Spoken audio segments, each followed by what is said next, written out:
Assalamualaikum warahmatullahi wabarakatuh. Perkenalkan, nama saya Sabila Ramadhani, NIM 25030174211 dari kelas PM 2025E. Jadi di sini saya ingin menjelaskan mengenai bab 5. Bukti tak langsung. Bukti tak langsung adalah alat deduktif ampuh. Beberapa teorema yang kelihatan jelas benar sukar dibuktikan dengan bukti langsung dengan menggunakan kontrapositif dalam bukti tak langsung. Kesulitan ini dapat diatasi. Dalam bab 3 sudah dijelaskan bahwa definisi sudut siku-siku dan garis-garis tegak lurus telah diberikan. Jika kita memilih sebuah titik pada garis dalam sebuah bidang, kita dapat membuat garis kedua yang tegak lurus garis pertama di titik itu. Selanjutnya yaitu teorema 5.1 yang berbunyi pada sebuah bidang melalui sebuah titik pada sebuah garis ada satu dan hanya satu garis yang tegak lurus garis itu. Pada pembuktiannya yaitu diketahui garis L pada bidang E dan juga titik P pada L. Akan dibuktikan ada tepat satu garis PY tegak lurus dengan L di titik P.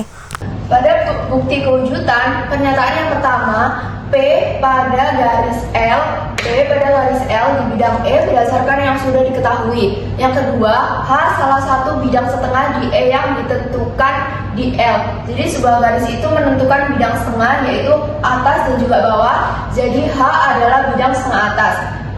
H adalah satu bidang di setengah di E yang ditentukan di L. Yang ketiga, X titik lain di L berdasarkan postulat penggaris.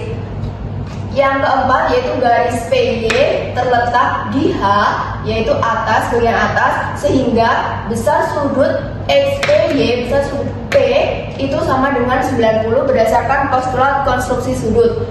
Yang kelima yaitu P dan Y menentukan garis P karena setiap dua titik menentukan satu garis. Jadi dua titik berbeda, ada satu garis yang memuat keduanya berdasarkan postulat 1. Yang keenam yaitu garis PY itu tegak lurus dengan L karena definisi tegak lurus sendiri yaitu memiliki sudut 90. Pada bukti ketunggalan, buktikan hanya ada satu garis yang tegak lurus sebuah garis pada sebuah titik yang diketahui. Pada pernyataan gambar kedua ini, yang pertama, andaikan garis M dan juga N itu tegak lurus dengan L di titik P dan pada bidang E. Titik Z kita tambahkan pada garis N dan juga titik Y berada di garis M berdasarkan asumsi tak langsung. Jadi, yang pernyataan kedua, besar sudut ZPS dan juga YPS itu adalah siku-siku berdasarkan definisi tegak lurus. Yang ketiga yaitu besar sudut ZPS dan juga YPS itu sama, yaitu 90 berdasarkan definisi sudut siku-siku yang bernilai 90 derajat. Yang keempat yaitu sinar garis PY dan juga sinar garis PZ itu pasti sinar garis yang sama karena memiliki sudut yang bernilai 90 derajat berdasarkan postulat konstruksi sudut.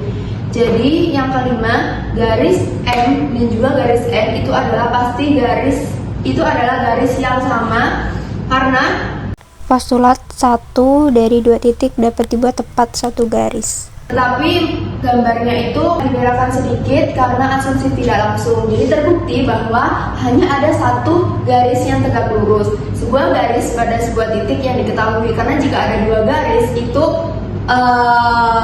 merupakan garis yang sama. Definisi 5.1 yaitu garis sumbu. Garis sumbu sebuah ruas garis adalah garis yang tegak lurus ruas garis itu di titik tengahnya. Kita misalkan ada titik tengah yaitu titik C.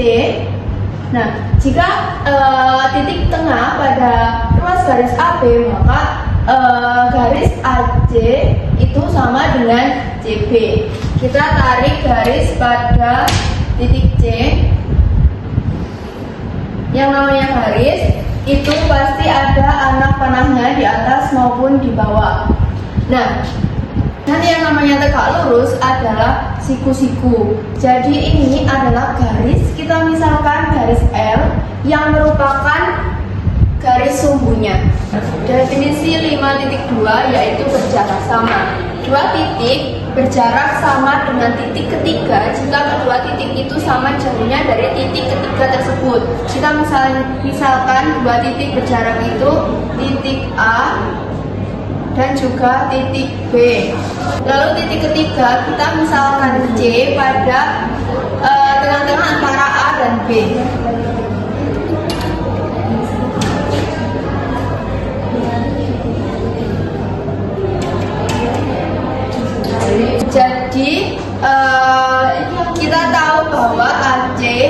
itu sama dengan CB karena kedua titik itu sama jauhnya dari titik ketiga tersebut. Jadi AC itu sama dengan BC. Jadi titiknya itu tidak harus sejajar dengan garis, bisa juga kita letakkan di bawah, yaitu kita misalkan titik D, dan juga ataupun diletakkan di atas, yaitu titik E.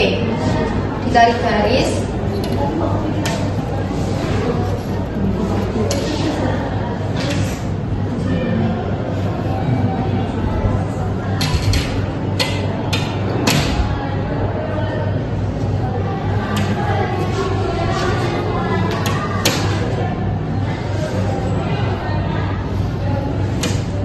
Jadi dapat disimpulkan bahwa garis AD itu sama dengan garis BD serta garis AE itu sama dengan garis BE.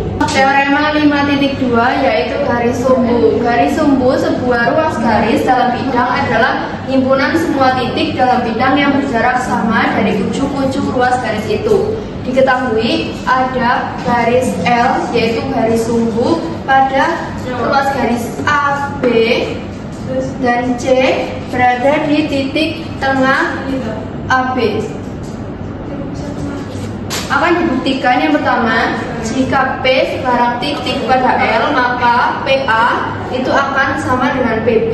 Dan yang kedua akan dibuktikan jika QA sama dengan QP, maka Q adalah titik pada L. Pada langkah pertama yaitu pembuktian 1, ditambahkan titik P pada L, yaitu maka PC itu kongruen dengan PC berdasarkan sifat refleksif. Yang kedua, ruas garis AC itu sama dengan ruas garis CB berdasarkan titik tengah.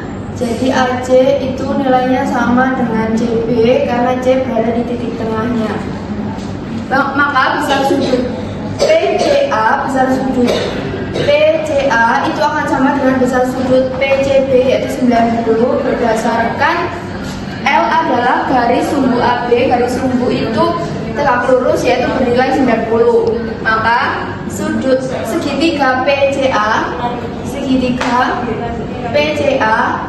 ini sudut PCA itu sama dengan PCB, maka segitiga PCA itu kongruen dengan segitiga PCB berdasarkan sisi sudut sisi sudut sisi. Maka PA itu kongruen dengan PB berdasarkan definisi segitiga kongruen, yaitu sisi-sisi yang bersesuaian juga kongruen. Maka PA terbukti sama dengan PB berdasarkan definisi kongruen. Pada pembuktian kedua, jadi QC itu kongruen dengan QC berdasarkan sifat refleksif. Yang selanjutnya yaitu CA itu sama dengan CB berdasarkan definisi titik tengah yang tadi. Yang selanjutnya AG itu kongruen dengan BG berdasarkan yang sudah diketahui. Jadi terbukti bahwa segitiga ACG itu kongruen dengan segitiga BCG berdasarkan sisi. Maka besar sudut QCA itu sama dengan besar sudut QCB yaitu 90. Jadi ruas garis QC itu tegak lurus dengan AB berdasarkan definisi tegak lurus. Jadi garis QC itu ekivalen dengan L karena 5.1 yaitu hanya ada satu garis yang tegak lurus dengan garis itu sendiri, yaitu garis AB adalah garis L. Maka QC sudah dipastikan berada di L. Sudah terbukti pada pembuktian 2. Selanjutnya yaitu akibat 5.1 diketahui segmen AB dan juga garis L itu pada bidang. Jika dua titik pada L berjarak sama terhadap A dan B, maka L adalah garis sumbu AB. Jadi ada garis L pada AB serta pada garis L ditambahkan titik tengah yaitu C serta pada garis L ini ditambahkan 2 titik berdasarkan yang sudah diketahui, misalkan titik B dan juga titik I. Buktinya yaitu yang pertama, AC itu kongruen dengan BC berdasarkan titik tengah. Jadi AC itu sama dengan BC nilainya. Yang kedua, PC kongruen dengan dirinya sendiri berdasarkan sifat refleksif. Yang ketiga, PA itu sama dengan PB berdasarkan jarak yang sama. Berdasarkan jarak yang sama dan juga diketahui. Yang keempat yaitu segitiga PCA itu kongruen dengan PCB berdasarkan sisi dan juga sisi. Maka besar sudut PCA itu sama dengan besar sudut PCB yaitu 90. Karena berdasarkan definisi segitiga kongruen, maka sudutnya juga kongruen. Jadi L ini tegak lurus dengan AB karena memiliki sudut 90. Yang ketujuh yaitu QA itu sama dengan QB berdasarkan yang sudah diketahui yaitu berjarak sama. Yang ke-8 QC itu sama dengan dirinya sendiri berdasarkan sifat refleksif. Yang ke-9 segitiga QCA itu kongruen dengan QCB berdasarkan langkah 1, 7 dan juga 8 sisi. Maka besar sudut QCA itu sama dengan besar sudut QCB yaitu 90 berdasarkan definisi segitiga kongruen. Maka L itu tegak lurus dengan AB berdasarkan definisi tegak lurus yaitu memiliki sudut 90. Jadi terbukti bahwa L dari sumbu AB karena L memotong AB dan juga titik tengah pada AB. Selanjutnya yaitu akibat 5.2 ada paling banyak satu sudut siku-siku dalam suatu segitiga. Diketahui ada segitiga ABC dengan sudut A siku-siku atau 90 derajat. Buktikan hanya ada satu dari sudut A, B atau sudut C yang siku-siku. Pada bukti andaikan lebih dari satu sudut yang siku-siku, misalkan sudut A dan juga sudut C yang siku-siku berdasarkan pengandaian. Jika sudut A siku-siku, maka BA itu tegak lurus dengan AC. Jika sudut C siku-siku, maka BC tegak lurus dengan AC. Definisi tegak lurus. Jadi pengandaiannya itu kontradiksi dengan teorema 5.3 bahwa ada tepat satu garis melalui B yang tegak lurus AB. Jadi pengandaian salah. Hanya ada satu sudut yang siku-siku karena B dilalui